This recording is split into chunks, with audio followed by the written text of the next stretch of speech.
All right, so we're back. We're going to do a very quick example of using a formal charge to make a hypervalent compound.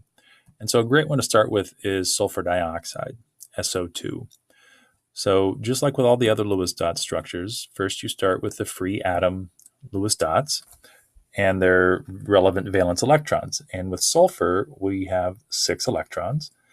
And with oxygen, we've got 6 electrons. And so if we add up all of our valence electrons, we've got 18 valence electrons.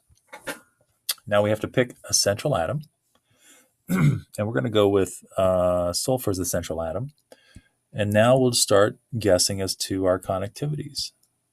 And it's probably something like that. Now, this is where it's kind of a feel. Now, if you guess wrong, pretty soon you'll wind up in a spot where you just don't have enough electrons around sulfur nor around oxygen to make anybody happy. We'll get something like that, where we're using up our 2, 4, 6, 8, 10, 12, 14, 16, 18 electrons, but the oxygen doesn't have a full octet. Sulfur does have a full octet. We got 2 unpaired electrons. It's kind of a mess. And, we can't have the 2 unpaired electrons. That's not going to be stable. However, if we allow sulfur to expand its octet, what we see is that we can use up the 18 electrons like this. And sulfur will have 1 lone pair. If we do that, we see that oxygen has a full octet because there's 2 bonded pairs and 2 lone pairs on each oxygen. So that's great. Sulfur, however, has 10 electrons in its valence shell. So it's got what we call an expanded octet or hypervalent sulfur.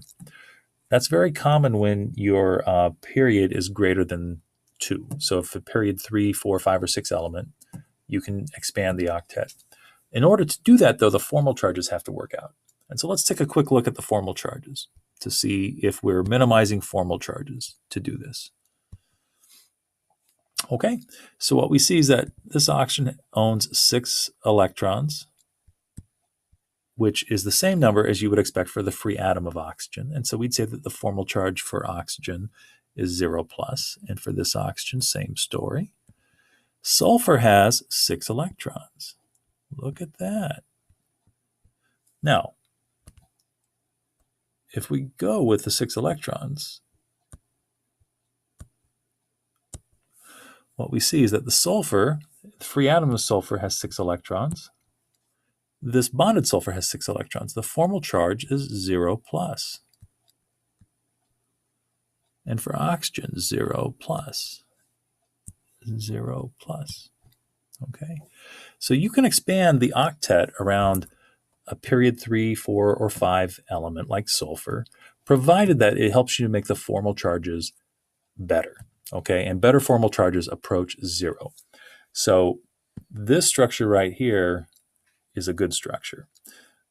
This structure is not a good structure because it's got these unpaired electrons on oxygen.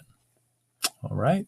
So there are a lot of other hypervalent molecules that you'll run across in this course, and you want to get comfortable drawing their structures using the principle of pushing the formal charges as close to 0 as possible.